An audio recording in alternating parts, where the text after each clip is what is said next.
मैंने इतिहास की सबसे बेकार एफ रैंक क्षमता रिफ्रेश को जागृत किया। यह मुझे 1 मीटर की सीमा के भीतर निर्जीव वस्तुओं को उनके मूल रूप में रीसेट करने की अनुमति देता है। लेकिन असल में जब मैं किसी किताब को रिफ्रेश करता तो वह अब भी बस एक किताब ही रहती। तौलिया को रिफ्रेश करो तो वह तौलिया ही रहता। तो जॉम्बी सर्वनाश के 3 महीने बाद मेरी गर्लफ्रेंड ने आखिरी आधा पैकेट क्रैकर्स उठाया, बिना पीछे देखे किसी और के कार में बैठ गई और जाते जाते मेरे पैरों के पास एक खाली नूडल कप फेंक दिया, जैसे मैं कोई आवारा कुत्ता हूँ। मुझे दोष मत देना बेबी, तुम्हारी शक्ति बस बहुत बेकार है। अगर मैं तुम्हारे साथ रही तो भूख से मर जाऊंगी। निराशा में मैं उस खाली कप को घूर रहा था, तभी अचानक मेरे दिमाग में एक पागलपन भरा ख्याल आया। रिफ्रेश ब्रेस्ड बीफ की समृद्ध खुशबू अचानक हवा में फैल गई और फटे हुए पैकेजिंग के नीचे करीने से रखी हुई नूडल्स और 3 मसाले के पैकेट थे। मैं स्तब्ध रह गया। तो मेरी शक्ति आखिरकार बेकार नहीं थी। हम सब ने बस इसे गलत समझा था। यह जो तथाकथित प्रारंभिक स्थिति में रीसेट है, इसका मतलब 1 सेकंड पहले की स्थिति में लौटना नहीं था, बल्कि उसकी फैक्ट्री नई हालत में लौटना था। एक खाली नूडल कप, उसकी प्रारंभिक स्थिति एक बिल्कुल नया अनखुला नूडल कप थी। मेरा दिल ढोल की तरह मेरे सीने में धड़क रहा था, डर से नहीं बल्कि शुद्ध रोमांच से। मैंने इस लूटे हुए कन्वीनियंस स्टोर के चारों ओर देखा। शेल्फों पर फटे हुए स्नैक पैकेट, खाली ड्रिंक बोतलें और बाकी सब के लिए कचरा बिखरा पड़ा था। लेकिन अब मेरे लिए यह एक अथाह खजाने की खान थी। मैंने नूडल्स के लिए पानी उबालने की जल्दी नहीं की। महाविनाश के समय खाने की खुशबू अनचाहा ध्यान आकर्षित कर सकती थी। मैं सावधानी से दूसरी मंजिल के स्टोरेज रूम में चढ़ा और भारी शेल्फों से दरवाजे को बंद कर दिया। सिर्फ यह सुनिश्चित करने के बाद कि सब सुरक्षित है, मैंने अपना प्रयोग शुरू किया। मैंने खाली कप को फर्श पर रखा और मन ही मन रिफ्रेश सोचा। मेरे सामने रखा कप लगभग न के बराबर लहराया और तुरंत ही एक बिल्कुल नया नूडल कप प्रकट हो गया।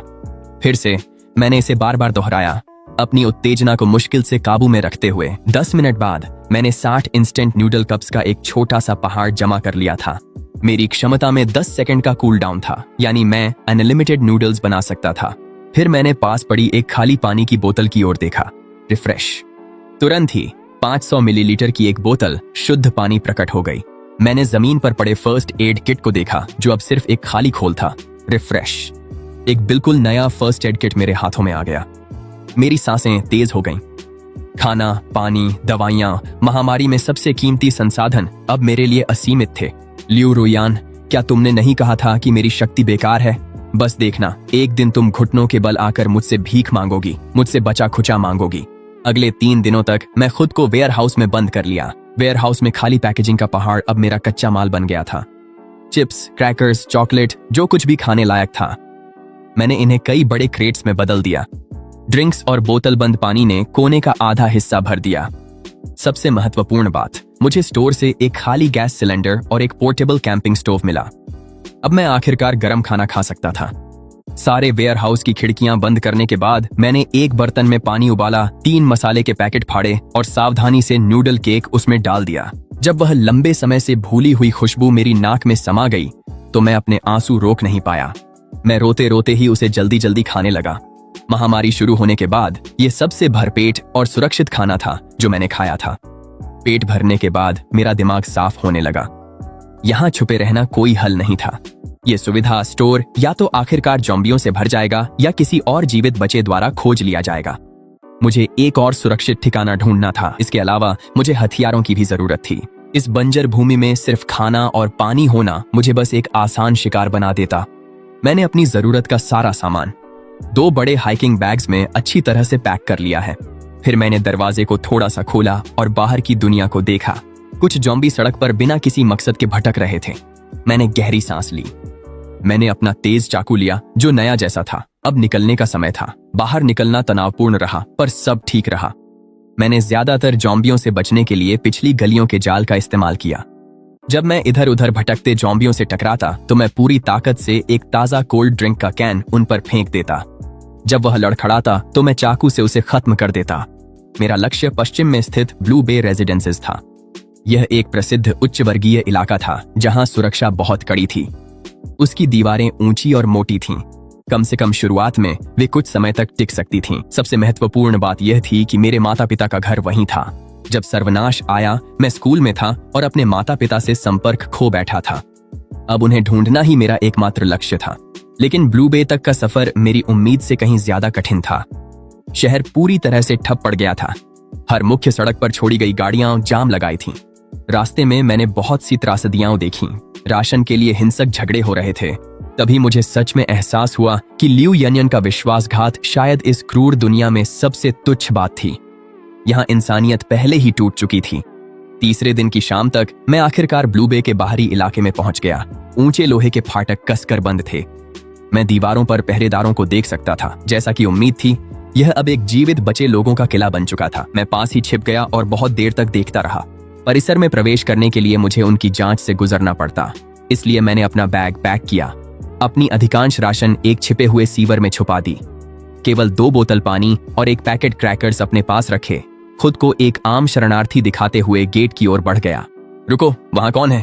दीवार से एक तेज आवाज गूंजी। मैंने अपने हाथ ऊपर उठा दिए और ऊपर देखा। मेरा चेहरा धूल और गंदगी से सना हुआ था। मैं यहाँ का निवासी हूँ। मेरा नाम लिन फैन है। मैं बिल्डिंग 17 में रहता हूँ। बिल्डिंग 17, लिन फैन, सत्यापित करो।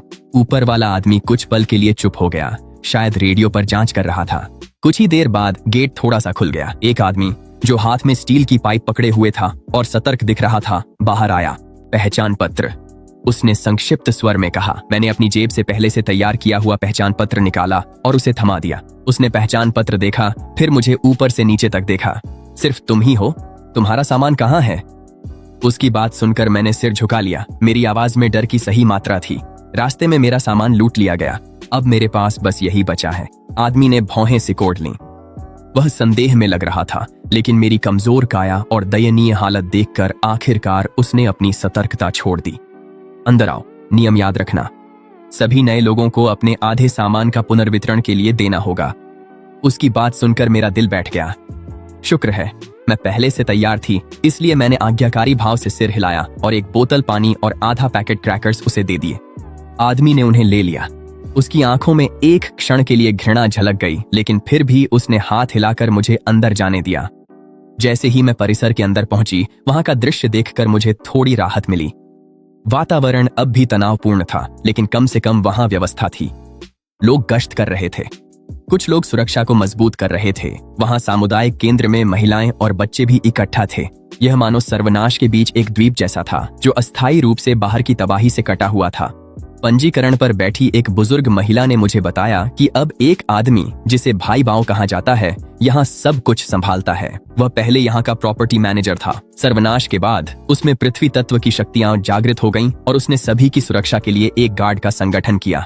सभी निवासियों को उनके योगदान अंकों के आधार पर प्रतिदिन राशन मिलता था। अधिक अंक कमाने के लिए आपको गश्त या लॉजिस्टिक्स टीमों में शामिल होना पड़ता था। मैंने अपनी खराब सेहत का हवाला दिया और फिलहाल किसी भी टीम में शामिल नहीं हुआ। मेरी प्राथमिकता अपने माता पिता को ढूंढना थी।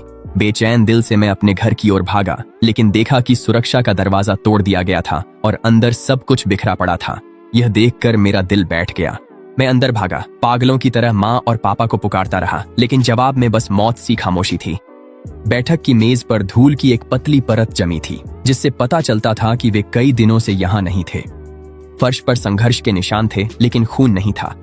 शायद यह एक छोटी सी रहमत थी। मैं फर्श पर ढह गया। अभूतपूर्व उलझन और डर ने मुझे जकड़ लिया। मुझे बिल्कुल नहीं पता था कि कहाँ तलाश शुरू करूं। जैसे ही मैं वहां सुन्न बैठा था, बाहर से कदमों की आहट आई। एक घिनौनी आवाज गूंज उठी। ओहो, लगता है एक बच गया है। मैंने झटके से सिर उठाया तो देखा कि 2 आदमी दरवाजे पर खड़े थे। सामने वाला आदमी गंजा था और वह मुझे साफ साफ दुश्मनी भरी नजरों से देख रहा था। मैंने उसे पहचान लिया। वह बिच्छू था, जो भाई बाव के अधीन एक छोटा मोटा लेफ्टिनेंट था। बिच्छू ने अपने होंठ चाटे। उसकी नजरें मुझ पर ऐसे घूम रही थीं जैसे मैं काटने के लिए ताजा मांस हूं।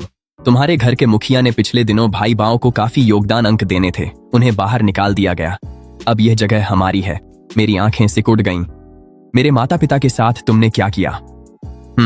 बस उन्हें बाहर निकाल दिया। सर्वनाश में बेकार लोगों के साथ यही होता है। लेकिन तुम तो काबिल लगते हो।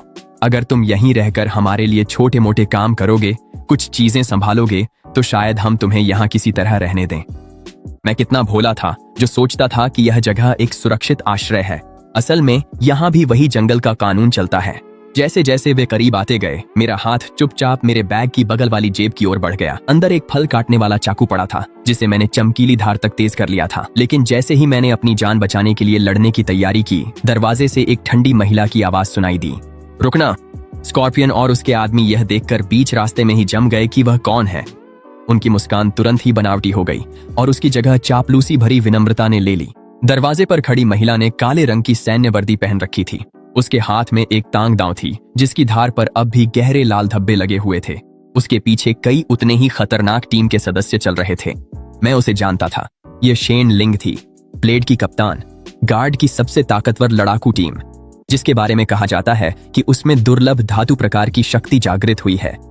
उसकी ताकत का अंदाजा लगाना मुश्किल था। भाई लेपर्ड का सबसे भरोसेमंद हथियार। शेन लिंग ने स्कॉर्पियन को नजरअंदाज कर दिया। उसकी नजरें मुझ पर टिक गईं और उसने सपाट स्वर में पूछा, यहाँ क्या हो रहा है? मैंने इस मौके को लपक लिया और जल्दी से बोला, ये लोग मुझे डराने धमकाने की कोशिश कर रहे हैं। स्कॉर्पियन का चेहरा बदल गया और वह जल्दी से सफाई देने लगा।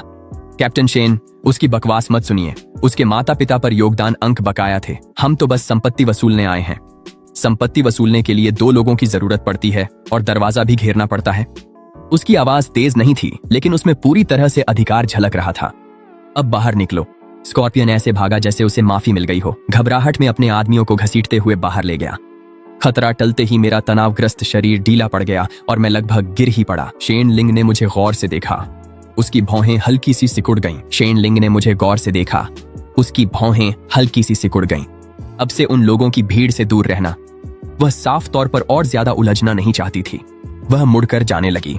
मैंने जल्दी से आवाज लगाकर उसे रोकने की कोशिश की। कैप्टन शेन, क्या आपको पता है कि वे मेरे माता पिता को कहाँ ले गए? उनके नाम लिन जियांगुओ और वांग शुमेई हैं। शेन लिंग ने कुछ पल सोचा, फिर जैसे उसे याद आ गया। भाई बाव ने उन सभी लोगों को, जिनमें कोई अलौकिक शक्ति नहीं थी और जो बुजुर्ग या विकलांग थे और भारी काम नहीं कर सकते थे, उत्तर द्वार के बाहर वाली छोड़ी गई फैक्ट्री में भेज दिया, यह कहते हुए कि प्रकृति जैसा चाहे वैसा होने दे। मेरा दिल बैठ गया। ऐसी छोड़ी हुई फैक्ट्री, न खाना, न कोई सुरक्षा। ये तो बस मरने का इंतजार करने जैसा ही है। इसमें फर्क ही क्या है? जैसे ही शेन लिंग चली गई, मैंने तुरंत दरवाजा बंद कर दिया। मुझे उत्तर द्वार की फैक्ट्री तक पहुंचना ही था। मुझे अपने माता पिता को ढूंढना ही था। लेकिन सबसे पहले मुझे ताकत चाहिए थी। मैंने अपने बैकपैक से एक चॉकलेट बार निकाली। जल्दी से ताकत पाने के लिए उसे फटाफट खा लिया। फिर मेरी नजर उस स्टील की पाइप पर पड़ी जो स्कॉर्पियन छोड़ गया था। वह जंग लगी हुई थी और थोड़ी मुड़ी हुई भी थी। मैंने उस पर हाथ रखा और उसे ताजा कर दिया। फिर मेरे हाथ में एक बिल्कुल नई चमचमाती स्टील की पाइप आ गई। लेकिन इतना काफी नहीं था। मैं रसोई में भागा और अपने पापा का पुराना आउटडोर सर्वाइवल किट ढूंढ निकाला। उसमें एक मल्टीपर्पज मिलिट्री फावड़ा, एक सर्वाइवल कुल्हाड़ी और एक डैगर था। इन्हें इस्तेमाल न करने से ये सब कुंद हो गए थे।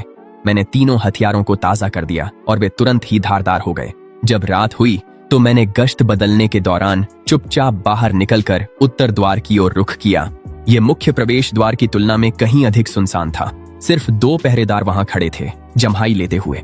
मैंने उन्हें सतर्क नहीं किया। इसके बजाय मैंने निगरानी में एक अंधा कोना ढूंढ लिया। मैंने ताजा की हुई नई रस्सी का इस्तेमाल करते हुए आसानी से 3 मीटर ऊंची दीवार पार कर ली। दीवार के उस पार एक बंजर जमीन थी। दूर मुझे एक फैक्ट्री दिखाई दी जो एक शांत इस्पाती जानवर की तरह लग रही थी। हवा में सड़न की बदबू थी। कभी कभी अंधेरे में ज़ॉम्बियों की गुर्राहट गूंज उठती थी। मैंने पाइप को कसकर पकड़ा और झुककर जल्दी जल्दी फैक्ट्री की ओर बढ़ने लगा। लेकिन जैसे जैसे मैं फैक्ट्री के करीब पहुंचा, वहां ज़ॉम्बियों की संख्या बढ़ती गई। मैं एक जर्जर दीवार के पीछे छिप गया। कम से कम दर्जन भर ज़ॉम्बी फैक्ट्री के प्रवेश द्वार पर जमा थे। किसी शोर की वजह से आकर्षित होकर फैक्ट्री के बंद लोहे के गेट पर बेतहाशा पीट रहे थे, जबकि अंदर से धीमी चीखें और चिल्लाहटें सुनाई दे रही थीं। मेरे माता पिता वहां अंदर थे। मैं घबरा गया था, लेकिन मेरे दिमाग ने मुझे जबरदस्ती अंदर घुसने से मना किया। मैंने अपने आसपास नजर दौड़ाई और फैक्ट्री की साइड में जमीन से लगभग 4 मीटर ऊंची खिड़कियों की एक कतार देखी। शायद मैं वहां से अंदर जा सकता था। फैसला कर लेने के बाद मैं तुरंत हरकत में आ गया। मैंने एक पत्थर उठाया और पूरी ताकत से दूर खड़ी एक छोड़ी हुई कार की तरफ फेंका। वह पत्थर विंडशील्ड से टकराया, जिससे तेज दरार की आवाज आई। जैसा कि उम्मीद थी, प्रवेश द्वार पर मौजूद ज़ॉम्बी उस आवाज की ओर आकर्षित हो गए। धीरे धीरे मुड़कर और आवाज की दिशा में घिसटते हुए चलने लगे। मौका देखते ही मैं फैक्ट्री की दीवार की ओर दौड़ पड़ा। मैंने अपने बैकपैक से एक रस्सी निकाली, जिसका एक सिरा एक क्लाइंबिंग पिक से बंधा हुआ था। मैंने उसे जोर से घुमाया। पिक खिड़की की चौखट में मजबूती से फंस गई। मैंने गहरी सांस ली और फुर्ती से रस्सी पर चढ़ गया। तेजी से खुद को खींचते हुए खिड़की से अंदर गया और फैक्ट्री के भीतर लुढ़क गया। यह एक विशाल उत्पादन क्षेत्र था जिसमें जंग लगे मशीनें और इधर उधर बिखरे हुए पुर्जे पड़े थे। टूटी हुई छत से केवल चांदनी की पतली किरणें छन कर आ रही थीं। वर्कशॉप के दूसरे छोर से दबे दबे सिसकियों और बहस की आवाजें आ रही थीं। मैं सावधानी से उन आवाजों के पीछे पीछे गया। फेंकी गई मशीनों से घिरे एक कोने में मैंने दर्जनों बचे हुए लोगों को देखा, जिनमें ज्यादातर बुजुर्ग और बच्चे थे। मैंने तुरंत अपने माता पिता को उनमें देख लिया। वे कोने में सिमटे हुए थे। मेरी माँ घुटनों को गले लगाकर चुपचाप रो रही थीं, जबकि मेरे पिता उन्हें कसकर थामे हुए थे और दिलासा दे रहे थे। मेरी आंखें तुरंत भर आईं। मेरे गले से एक रुंधी हुई चीख निकल गई। मेरी आवाज सुनकर सब चौंक गए और सभी सिर मेरी ओर घूम गए।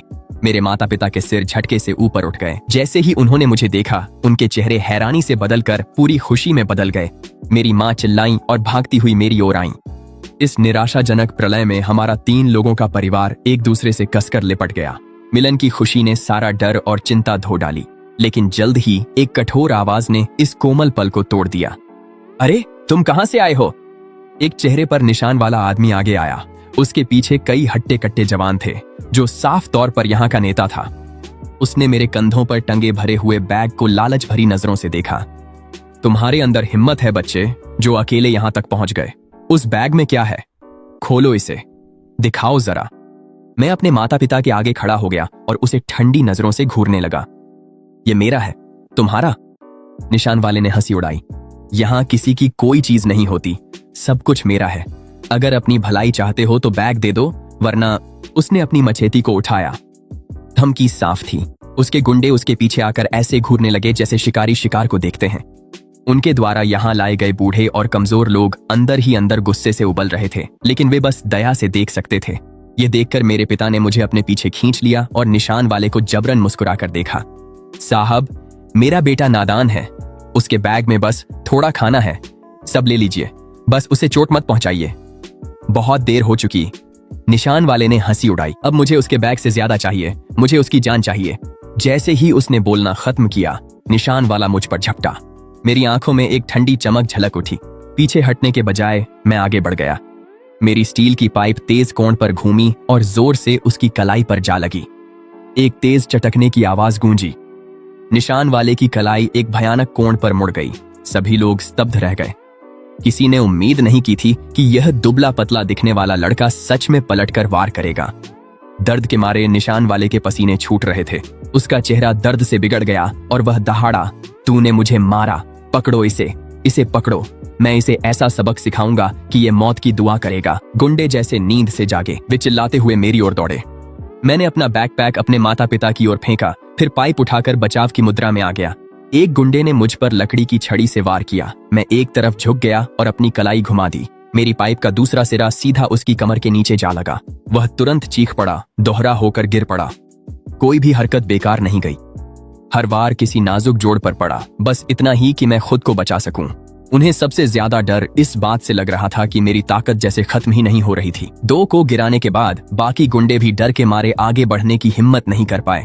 निशान वाला अपना टूटा हुआ हाथ पकड़े मुझे हैरानी और गुस्से से घूर रहा था। तुम आखिर हो कौन? तुम भी कोई शक्ति रखने वाले हो? मैंने उसे कोई जवाब नहीं दिया। मैंने बस उसे बर्फ जैसी ठंडी नजरों से घूरा। इन पिछले महीनों में सर्वनाश के दौरान जो भी दुख मैंने झेले थे, इस पल वे सब शुद्ध क्रोध में बदल गए। या तो चले जाओ या मर जाओ। मेरी निर्दयता ने सबको स्तब्ध कर दिया। निशान वाले के चेहरे का भाव बदल गया।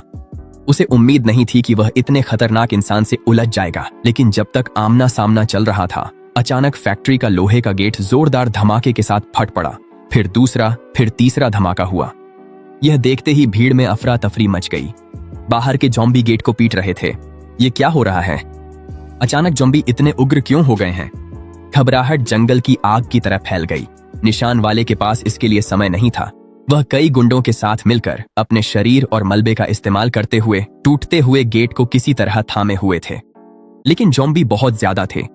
गेट टकराव से बुरी तरह दब गया था। कुंडी दबाव में कराह रही थी और गिरने के कगार पर थी। निराशा ने सभी को जकड़ लिया। मेरे माता पिता डर के मारे कांप रहे थे और मेरा हाथ कसकर पकड़े हुए थे। मैंने उधर देखा। वह एक पुराना जंग लगा लोहे का गेट था। मेरे दिमाग में एक साहसी विचार आया। फिर स्टील की पाइप को कसकर पकड़ते हुए सबकी हैरान निगाहों के बीच मैं गेट की ओर बढ़ गया। तुम क्या कर रहे हो? तुम मारे जाओगे। दरवाजे को थामे हुए एक गुंडे ने मुझ पर चिल्लाया। मैंने उसकी बात अनसुनी कर दी और अपनी हथेली सीधे ठंडी जंग लगी धातु पर रख दी। फिर जब सभी अविश्वास से देख रहे थे, एक चमत्कार हुआ। वह ढंसा हुआ पिटा पिटाया लोहे का गेट जैसे समय खुद उल्टा चल पड़ा हो, धीरे धीरे सीधा और चिकना होने लगा, यहाँ तक कि टेढ़ा मेढ़ा फ्रेम भी सीधा हो गया। कुछ ही सेकंड में उनके सामने एक चमचमाता स्टील का दरवाजा खड़ा था। ज़ॉम्बियों के हमले के बावजूद दरवाजा मजबूती से टिका रहा। बस धीमे धीमे धमाके की आवाजें आती रहीं। पूरी वर्कशॉप में मौत सी खामोशी छा गई। सभी लोग मुझे हैरानी से घूर रहे थे। स्कारफेस का मुंह खुला का खुला रह गया। वह अपनी टूटी कलाई को पूरी तरह भूल गया था। उसने मेरी ओर इशारा करते हुए हकलाते हुए कहा, तुम्हारी शक्ति मरम्मत करना है। मुझे समझाने की कोई परवाह नहीं थी। मैंने अपना हाथ वापस खींच लिया और उसे ठंडी नजरों से देखा। महामारी के इस दौर में ताकत ही असली करेंसी है। अभी अभी दिखाई गई मेरी निर्दयता और यह चमत्कारी प्रदर्शन मिलकर स्कारफेस की हिम्मत पूरी तरह तोड़ चुके थे। वह मुझे देख रहा था और उसकी आंखों में अब कोई लालच नहीं था, बस गहरी दिल दहला देने वाली डर ही बची थी। बड़े भाई, मुझे नहीं पता था कि मैं किससे उलझ रहा हूँ। आपकी जैसी शख्सियत के सामने कृपया इसे मेरे खिलाफ मत रखना। मैंने एक शब्द भी नहीं कहा। मैं बस अपने माता पिता के पास चला गया। मेरी माँ ने मेरी ओर देखा। उनकी आंखों में उलझन थी, गर्व, चिंता, और जैसे वे मुझे पूरी तरह पहचान नहीं पा रही थीं। मैंने उनका हाथ थामा और उन्हें आश्वस्त करने वाली नजर से देखा। माँ, चिंता मत करो, मैं आपके साथ हूँ। फिर उस बड़े बैकपैक से मैंने एक सेल्फ हीटिंग राइस मील, एक सॉसेज और एक पानी की बोतल निकाली। मैंने ये सब उन्हें थमा दिए। माँ, पापा, पहले कुछ खा लो। खाने की खुशबू ने तुरंत सबका ध्यान अपनी ओर खींच लिया। वे बचे हुए लोग जो न जाने कब से भूखे थे, मेरे माता पिता के हाथों में खाने को देखकर जोर जोर से निगलने लगे। उनकी आंखों में बेबस भूख झलक रही थी। स्कारफेस और उसके साथी उस खाने से नजरें नहीं हटा पा रहे थे। एक ऐसी दुनिया में जहां खाना सोने से भी ज्यादा कीमती था, मेरी यह सहज संपन्नता उन्हें गेट ठीक करने से भी ज्यादा हैरान कर गई। जब मैं काम पूरा कर चुका तो मैंने फिर से स्कारफेस की ओर रुख किया। अब से यहाँ की जिम्मेदारी मेरी है। मेरी आवाज तेज नहीं थी, लेकिन हर किसी ने उसे साफ साफ सुन लिया। स्कारफेस का चेहरा फड़क उठा। आखिरकार उसने हार मानकर सिर झुका लिया। फैक्ट्री के इस किले को अपने कब्जे में लेना मेरी उम्मीद से कहीं ज्यादा आसान रहा। अत्यधिक शक्ति और असीमित संसाधनों के सामने स्कारफेस की थोड़ी सी सत्ता पल भर में बिखर गई। मैंने उन्हें बाहर नहीं निकाला। महाविनाश के समय में लोग भी एक संसाधन होते हैं। मैंने उन्हें पहरेदारी और ज़ॉम्बी सफाई की ड्यूटी पर लगा दिया। खाने और लॉजिस्टिक्स की जिम्मेदारी मैं खुद संभालता था। हर दिन मैं खुद को एक निजी कमरे में बंद कर लेता, दिखावे के लिए इन्वेंट्री चेक करने का नाटक करता, जबकि असल में जितना जल्दी हो सके उतना खाना तैयार करता रहता। जैसे ही रोजमर्रा की जरूरतें पूरी हो जाती, एक के बाद एक ताजे सामान की पेटियां सबके सामने आ जाती। अब तक वे मुझे हर बार हैरानी और श्रद्धा से देखते थे।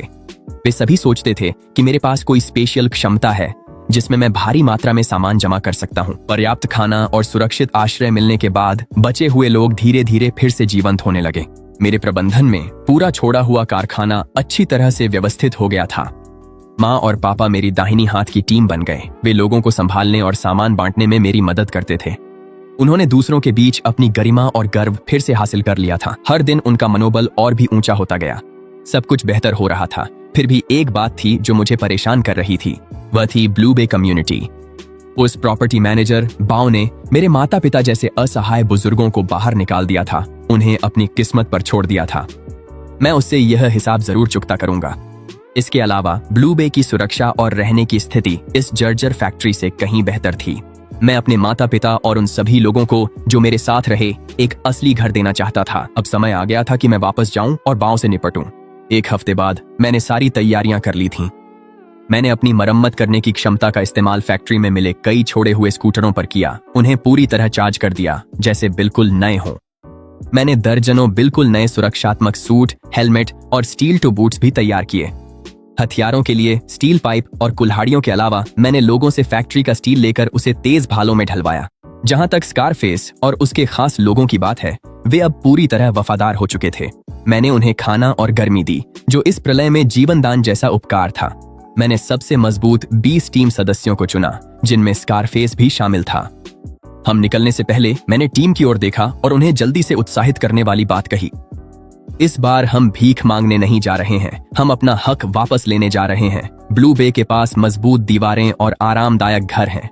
हम वहां एक सचमुच सुरक्षित घर बनाएंगे। जो भी मेरे साथ है अंदर आ जाओ। किसी ने भी हिचकिचाहट नहीं दिखाई। मेरी काबिलियत देखने के बाद वे मुझ पर आंख बंद करके भरोसा करते थे। 20 वाहनों का एक काफिला पूरी ताकत के साथ ब्लू बे की ओर रवाना हुआ। जब हम उत्तर द्वार पर पहुंचे तो दीवार पर तैनात पहरेदारों ने हमें देख लिया। हमारे अच्छी तरह से हथियारबंद समूह को देखकर वे सन्न रह गए। स्कारफेस, क्या तुम्हें बाहर नहीं निकाल दिया था? अब वापस क्यों आए हो? स्कारफेस अब मेरा वफादार आदमी था। वह सीना तान कर खड़ा हुआ और जोर से साफ आवाज में बोला, हम यहाँ भाई बाव से कारोबार की बात करने आए हैं। कारोबार? तुम लोग? पहरेदार हंस पड़ा। मैं कार से बाहर निकला। आगे जाकर शांत स्वर में कहा, जाकर भाई बाव को बता दो कि लिन फैन वापस आ गया है। पहरेदार मुझे नहीं जानता था, लेकिन मुझे समूह के केंद्र में देखकर उसे समझ आ गया कि मैं कोई खास आदमी हूँ। थोड़ी देर रुकने के बाद उसने अपना रेडियो उठाया और ऊपर तक सूचना भेज दी। जल्द ही उत्तर द्वार खुल गया। भाई बाव एक बड़े दल के साथ बाहर आया, जिसमें शेन लिंग भी था, जो पहले गार्ड दस्ते का कप्तान था। भाई बाव एक भारी भरकम आदमी था, जिसकी उम्र 40 के आसपास थी और उसकी आंखों में चालाकी और घमंड झलकता था। जब उसने हमारे समूह को देखा, खासकर हमारे नए नए सामान और तेज तर्रार रूप को, तो उसकी आंखों में हैरानी और लालच की चमक आ गई। अरे अरे, छोटे भाई लिन फैन, बहुत दिनों बाद मिल रहे हो। कहां से इतनी बड़ी किस्मत मिली? भाई बाव, मैं सीधी बात करता हूँ। मैं अपने लोगों को ब्लू बे में लाना चाहता हूँ। भाई बाव ऐसे हंसा जैसे उसने कोई बहुत मजेदार बात सुन ली हो और जोर जोर से हंसने लगा। छोटे भाई, तुम होश में हो? ब्लू बे के लिए मैंने लड़ाई लड़ी है। मैं तुम्हें क्यों अंदर आने दूं? इसके लिए। मैंने अपनी उंगलियां चटकाईं। मेरे पीछे स्कारफेस एक पेटी लेकर आया। पेटी खोलने पर उसमें सीलबंद संकुचित बिस्कुटों का पूरा डिब्बा निकला। भाई बाव की हंसी तुरंत थम गई। उसके पीछे खड़े सभी गार्ड हैरान रह गए। हालांकि ब्लू बे की सुरक्षा मजबूत थी, लेकिन ज्यादा लोग होने का मतलब था ज्यादा खपत। खाना हमेशा से ही कम पड़ता था।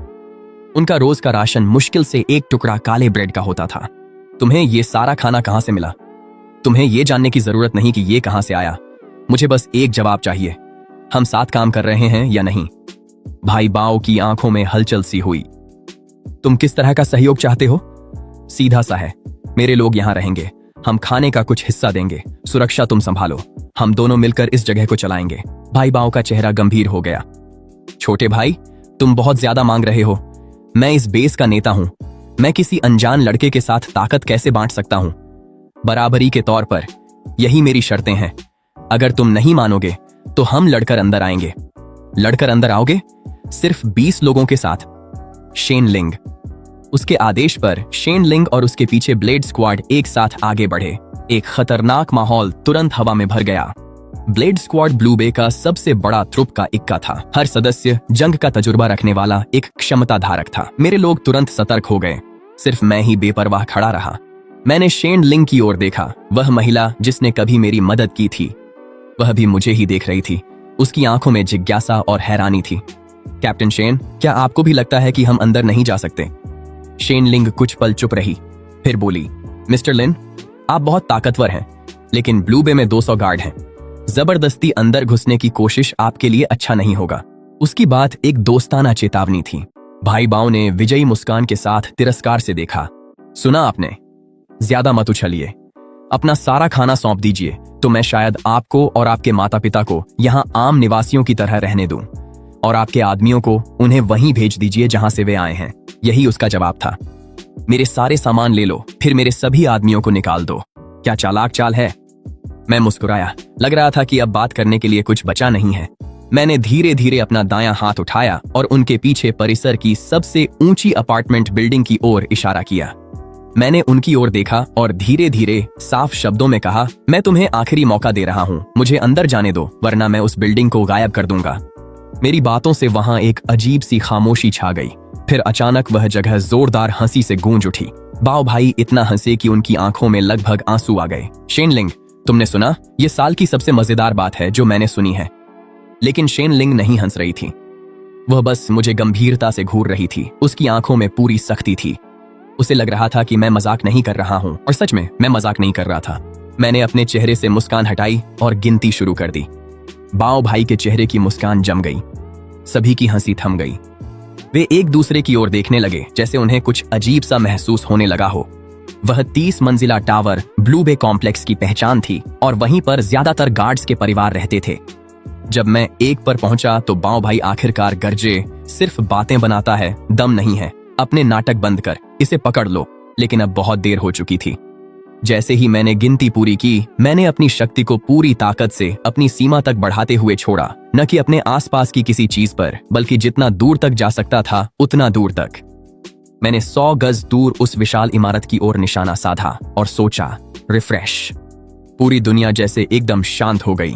सैकड़ों डरे हुए लोगों की आंखों के सामने वह 30 मंजिला गगनचुंबी इमारत खराब टीवी सिग्नल की तरह झिलमिलाने लगी, बुरी तरह गड़बड़ाने लगी। उसकी आकृति धुंधली और फीकी पड़ने लगी। सिर्फ 1 सेकंड में वह इमारत और उसके अंदर की हर चीज हवा में गायब हो गई। सिर्फ एक खाली नींव बची थी, जैसे वह कभी अस्तित्व में ही नहीं थी। सभी के चेहरे सदमे और अवर्णनीय डर से जड़ हो गए, बिल्कुल खाली। भाई बाव के आदमी पूरी तरह टूट गए। उन्होंने अपने हथियार फेंक दिए और जैसे प्रलय से बच रहे हों, चारों ओर चीखते हुए भागने लगे। भाई बाव खुद जमीन पर ढेर हो गया। उसका चेहरा पीला पड़ गया, होंठ कांपने लगे और वह एक शब्द भी नहीं बोल पाया। उसकी सबसे कीमती 200 लोगों की गार्ड यूनिट पल भर में बिखर गई। शेन लिंग और उसके पीछे ब्लेड स्क्वाड टूटे नहीं, लेकिन हर चेहरे पर सिर्फ हैरानी और डर था। शेन लिंग का हाथ, जो उसकी तलवार पकड़े हुए था, हल्का सा कांप रहा था।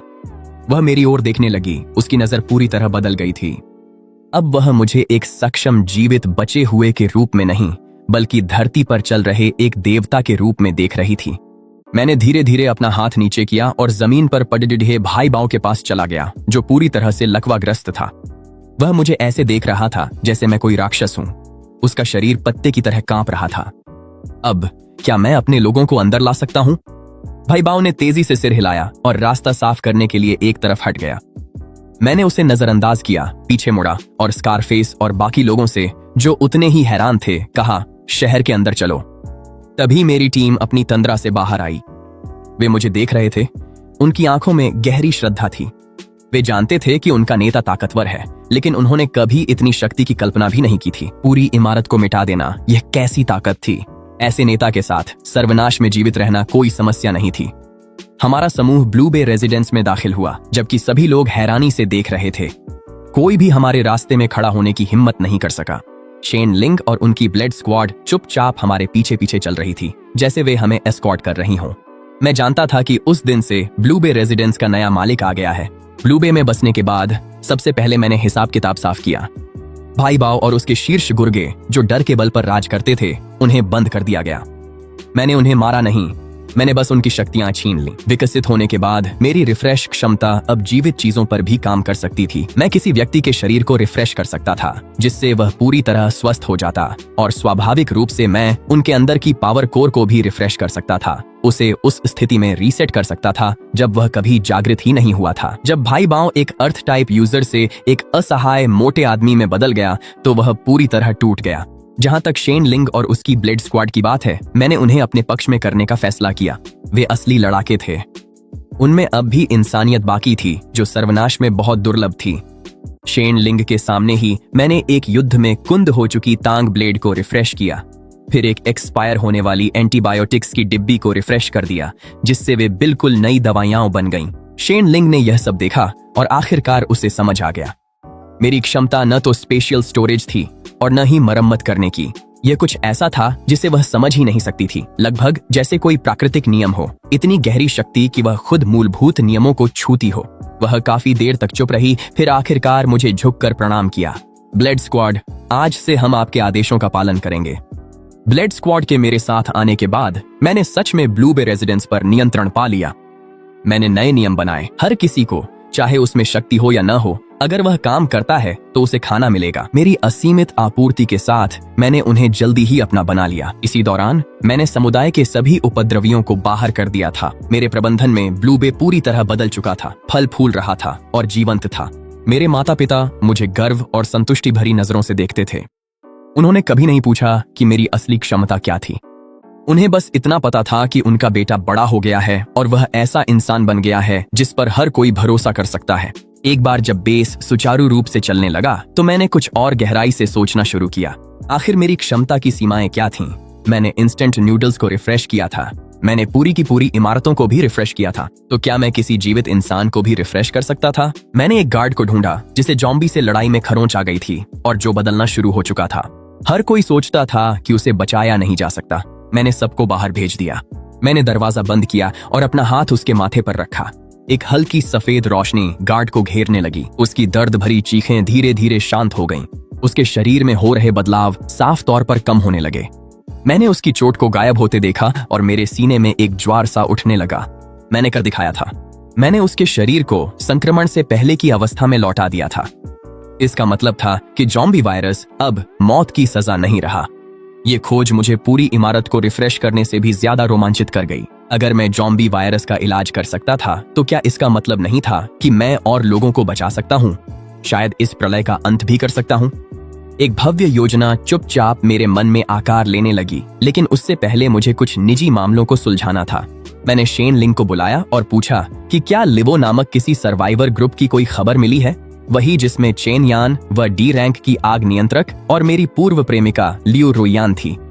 शेन लिंग ने नक्शा निकाला और पूर्वी जिले के एक बड़े सुपरमार्केट की ओर इशारा किया। हमारी जानकारी के अनुसार उन्होंने उस जगह पर कब्जा कर लिया है। वे पूर्वी इलाके का सबसे बड़ा गुट हैं। उनके नेता का नाम चेन यान है, जो एक शिखर डी रैंक की आग नियंत्रक है। मेरी आंखों में एक ठंडी चमक झलक गई। चलो कल अपने पड़ोसी से मिलने चलते हैं। अगले दिन मैं सिर्फ शेन लिंग और ब्लेड स्क्वाड को साथ लेकर गया। हम एक बख्तरबंद ऑफ रोडर में गए जिसे मैंने अपग्रेड किया था और सीधे उस बड़े सुपरमार्केट तक पहुंच गए। उस जगह को एक मजबूत किले में बदल दिया गया था। दीवारों पर सशस्त्र गार्ड तैनात थे। हमारे पहुंचते ही वे तुरंत सतर्क हो गए। अपना नाम बताओ। शेन लिंग झुककर चिल्लाई, लान बेई बेस से लिन फैन, ब्लेड्स बेस के नेता चेन यान से मिलने आया है। दीवार पर खड़े लोगों ने मेरा नाम तो नहीं सुना था, लेकिन वे लान बेई बेस को जानते थे। ज्यादा देर नहीं हुई थी कि सुपरमार्केट का मुख्य द्वार खुल गया। एक लाल चमड़े की जैकेट पहने आदमी बाहर आया। उसके पीछे लियू रुयान थी, जो पूरी तरह मुस्कुरा रही थी और खुशामद कर रही थी। कई महीने हो गए थे। लियू रुयान अपनी जिंदगी में काफी अच्छा कर रही थी। मुझे देखकर वह ठिठक गई। फिर उसके चेहरे पर खुली हिकारत और घमंडी श्रेष्ठता झलकने लगी। अरे अरे, ये तो लिन फैन है। बाहर टिक नहीं पाई, अब मदद के लिए ब्लेज के पास रेंगती हुई आ गई हो। शायद वह अब भी यही सोचती थी कि मैं वही बेबस इंसान हूँ जिसे उसकी सुरक्षा की जरूरत थी। चेन यान ने भी मुझे ऊपर से नीचे तक देखा, खासकर जब उसने मेरे पीछे शेन लिंग और ब्लेड स्क्वाड को देखा। उसकी आंखों में एक पल के लिए सतर्कता झलक गई, लेकिन ज्यादातर वह प्रभावित नहीं दिखा। लान बेई बेस? कभी नाम नहीं सुना। हम मुफ्तखोरों को नहीं रखते। यहाँ हम सब सर्वाइवर हैं। अपनी गाड़ी और सामान छोड़ो और निकल जाओ। वह बड़ी बड़ी बातें कर रहा था। उसके दिमाग में उसकी निम्न स्तरीय आग की शक्तियां उसे अजेय बनाती थीं। लियू रुयान भी उसमें शामिल हो गई, उसकी हाँ में हाँ मिलाते हुए। सुना तुमने लिन फैन, पुराने वक्त की खातिर कह रही हूँ, ज्यादा अकड़ मत दिखाओ। अभी जैसी हालत है तुम्हारी, तुम चेन यान के जूते भी साफ करने लायक नहीं हो। मैंने उसके घमंडी चेहरे की तरफ देखा और अचानक हंस पड़ा। लियू रुयान, याद है वो खाली इंस्टेंट नूडल कप जो तुमने मुझ पर फेंका था? लियू रुयान एकदम ठिठक गई, सोचने लगी कि मैंने ये बात क्यों छेड़ी। कौन सा नूडल कप? मुझे कुछ याद नहीं। हटो यहाँ से, तुम रास्ते में खड़े हो। मैंने अपनी मुस्कान छोड़ दी। मेरी आंखें ठंडी हो गईं। तुम्हें याद ना हो, लेकिन मुझे है। आज मैं तुम्हें वही कप खिलाने आया हूँ। लियू रुयान ऐसे दिखी जैसे उसने अब तक का सबसे मजेदार मजाक सुना हो। मुझ पर उंगली दिखाते हुए वह हंस पड़ी। लिन फैन, क्या तुम्हारा दिमाग खराब हो गया है? मुझे नूडल कप खिलाओगे? तुम्हें ये हक किसने दिया? चेन यान ने अपनी बाहें मोड़ लीं और तिरस्कार से मुस्कुराया। काफी बड़े बोल हैं लड़के। लगता है अगर हम तुम्हें सबक नहीं सिखाएंगे तो तुम मौत शब्द लिखना भी नहीं सीखोगे। जैसे ही उसने बोलना खत्म किया, उसकी हथेली में एक जलता हुआ आग का गोला बन गया जो तीव्र गर्मी फैला रहा था। ब्लेड स्क्वाड के सदस्य तुरंत रक्षात्मक मुद्रा में आ गए। सिर्फ शेन लिंग और मैं ही बिना हिले डुले खड़े रहे। मैंने उसके हाथ में बने आग के गोले को देखा। मैंने अपना सिर हिला दिया। बस इतना ही है तुम्हारे पास? कितनी दयनीय कोशिश है। जैसे ही मैंने यह कहा, मैंने अपना हाथ उठाया। चेन यान की हथेली में जलता हुआ आग का गोला ऐसे बुझ गया जैसे हवा में मोमबत्ती बुझ जाती है। एक हल्की सी फूंक के साथ वह हवा में गायब हो गया। चेन यान के चेहरे पर जो घमंडी मुस्कान थी वह तुरंत जम गई। वह अविश्वास से अपनी खाली हथेली को घूरने लगा। क्या हुआ? मेरी आग कहाँ गई? उसने अपनी शक्ति को फिर से बुलाने की कोशिश की, लेकिन चाहे उसने कितनी भी कोशिश की, एक भी चिंगारी नहीं जली। उसकी सबसे कीमती डी रैंक की आग नियंत्रित करने की क्षमता गायब हो गई थी। तुमने मेरे साथ क्या किया? चेन यान ने डर के मारे मेरी ओर इशारा किया। उसकी आवाज तीखी हो गई थी। मैंने उसे कोई जवाब नहीं दिया। मैं बस लियू रुयान की ओर मुड़ा, जो डर के मारे जड़ हो गई थी। अब समझ में आया कि मुझे किस बात का अधिकार है। लियू रुयान के होंठ कांप रहे थे। उसका चेहरा एकदम सफेद पड़ गया था। उसे बिल्कुल समझ नहीं आया कि अभी क्या हुआ, लेकिन उसने देखा था कि वह डरावनी आग की शक्ति मेरे सामने चुपचाप बुझ गई थी। डर के कारण वह एक भी वाक्य नहीं जोड़ पा रही थी। शेनलिंग ने उसे आलू की बोरी की तरह मेरे सामने फेंक दिया, उसे घुटनों के बल झुका दिया और वह दया की भीख मांगते हुए आंसू और नाक बहाते रही। मैंने इस दयनीय दृश्य को बिना कोई भावना महसूस किए देखा। मैंने अपनी जेब से कुछ निकाला। वह एक कुचला हुआ breast beef instant noodle cup था, वही जो उसने पहले मुझ पर फेंका था। मैंने इसे अब तक संभाल कर रखा था। मेरे हाथ में रखा खाली कंटेनर तुरंत ही एकदम नया नूडल कप बन गया। मैंने पैकेजिंग फाड़ दी, नूडल्स और मसाले के पैकेट बाहर निकाल दिए और सिर्फ खाली पेपर बाउल छोड़ दिया। मैंने उसे लियू रुयान के सामने रख दिया। लियू रुयान जमीन पर रखे खाली कटोरे को घूर रही थी। उसका चेहरा लाश से भी ज्यादा पीला था। उसे पता था कि मैं मजाक नहीं कर रहा हूँ। उसके हाथ कांप रहे थे। उसने कागज का कटोरा उठाया और सबकी निगाहों के सामने उसे खाने के लिए मजबूर हो गई। उसका चेहरा आंसुओं और नाक से बहती गंदगी से भर गया था। चेन यान ने यह सब देखा और आखिरकार समझ गया कि उसने किस तरह के डरावने इंसान से पंगा ले लिया है। उसके पैर जवाब दे गए और वह भी घुटनों के बल बैठ गया। मैंने उसकी तरफ देखा भी नहीं। मैं बस चुपचाप लियू रुयान को देखता रहा जब तक कि उसने कागज का कटोरा और उसका रैपर पूरा का पूरा निगल नहीं लिया। लिहुओ बेस का पतन मेरी उम्मीद से भी ज्यादा आसान था। अपने नेताओं की शक्तियों से वंचित और मेरी तरीकों से डरे हुए उन्होंने बिना कोई खास लड़ाई के ही आत्मसमर्पण कर दिया। मैंने दोनों बेस को मिला दिया और ब्लू बे बेस शहर के पूर्वी हिस्से में सबसे शक्तिशाली सर्वाइवर समूह बन गया। लियू रुयान से निपटने के बाद मैंने अपनी सारी ऊर्जा बेस के विकास और अलौकिक शक्तियों पर शोध में लगा दी। जैसे ही यह खबर फैलेगी कि मैं ज़ॉम्बी वायरस का इलाज कर सकता हूँ, यह पूरी दुनिया को हिला देगी। जब तक मेरे पास खुद को सुरक्षित रखने की पर्याप्त शक्ति नहीं हो जाती, मुझे इस राज को छुपाकर रखना होगा। मैंने एक गुप्त मेडिकल लैब स्थापित की, जिसे खास तौर पर मेरे माता पिता चलाते थे, ताकि उन संक्रमित लोगों का इलाज किया जा सके जिन्हें अभी भी बचाया जा सकता था। जिन जिन लोगों को मैंने ठीक किया, वे मुझसे बेहद आभारी हुए और मेरे सबसे वफादार अनुयायी बन गए। मेरा प्रभाव तेजी से बढ़ता गया। इसी दौरान मैं अन्य बचे हुए गुटों से भी मिला। मित्रों को मैंने राशन और सहायता दी। दुश्मनों के लिए मैंने कोई दया नहीं दिखाई। लिन फैन का नाम धीरे धीरे एक किंवदंती बन गया। कुछ लोग मुझे उद्धार का पुजारी कहते थे, तो कुछ मुझे विनाश का राक्षस कहते थे। लेकिन वे चाहे जो भी कहते हों, एक बात से वे इनकार नहीं कर सकते थे। मैं पहले ही इस प्रलयग्रस्त दुनिया की चोटी पर खड़ा था। प्रलय के 5वें वर्ष में ब्लू बे बेस 1 लाख की आबादी वाले एक विशाल शहर में बदल चुका था। हमारे पास एक व्यापक रक्षा प्रणाली थी, आत्मनिर्भर कृषि थी और सामाजिक व्यवस्था फिर से स्थापित हो चुकी थी। यहाँ लोग फिर से मुस्कुरा रहे थे और मैं इस शहर का निर्माता और संरक्षक होने के नाते शायद ही कभी सार्वजनिक रूप से दिखाई देता था। मैं अक्सर शहर के ऊंचे टावर से अपने बनाए शहर को निहारता था। मेरी क्षमताएं अब इतनी बढ़ चुकी थीं कि उन्हें पहचानना मुश्किल था। अब मुझे हर चीज ताजा करने के लिए उन्हें छूने की जरूरत नहीं थी। मैं बंजर जमीन को ताजा कर उपजाऊ बना सकता था। मैं दूषित पानी को ताजा कर शुद्ध बना सकता था। मेरी शक्ति अब एक सच्चे देवता के समान होती जा रही थी। शेनलिंग अब होप सिटी की सर्वोच्च कमांडर थी। वह मेरे पीछे खड़ी थी और ताजा घटनाक्रमों की रिपोर्ट दे रही थी। मेरे स्वामी, पश्चिम से आ रही भीड़ में एक ए श्रेणी का म्यूटेंट ज़ॉम्बी है, जिसमें बुद्धि भी है। एक ए श्रेणी का म्यूटेंट ज़ॉम्बी जिसमें बुद्धि है। एस श्रेणी के ज़ॉम्बी प्रलय की सबसे बड़ी आपदा होते हैं। इनमें से हर एक के पास पूरे शहर को नष्ट करने की शक्ति होती है। ये शब्द सुनकर मेरी नजरें दूर तक भेद गईं। मैंने देखा कि करोड़ों ज़ॉम्बियों की काली लहर आसमान और सूरज को ढक रही थी और उसके केंद्र में हड्डियों के सिंहासन पर बैठा एक एस श्रेणी का ज़ॉम्बी सम्राट की तरह विराजमान था। ऐसा लगा कि उसने भी मुझे घूरते हुए महसूस कर लिया।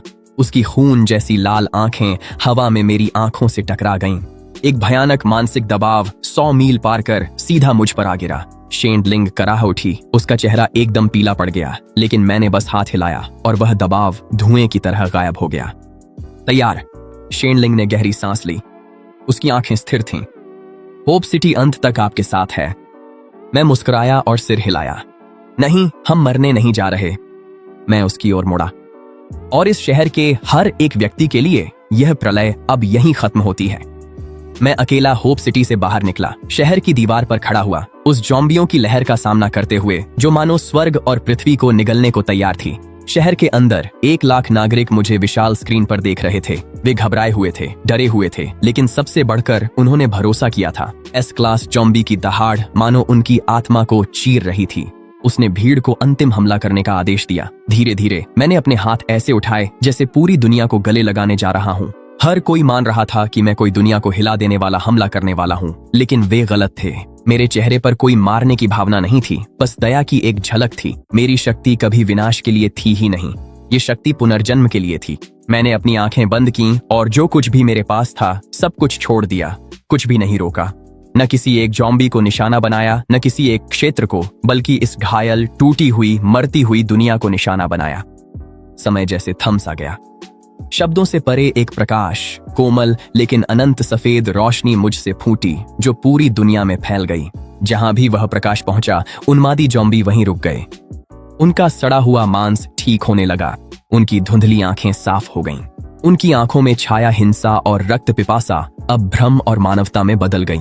प्रकाश भूमि पर फैल गया, फटी और सूखी धरती से हरी घास उगाई, धूसर धुंध छंट गई और वह साफ नीला आसमान दिखा जो उन्होंने वर्षों से नहीं देखा था। हड्डियों के सिंहासन पर बैठा एस क्लास ज़ॉम्बी भय से देख रहा था कि उसका शरीर कैसे बदल रहा है। उसने विरोध करने की कोशिश की, लेकिन वह इसे रोक नहीं सका।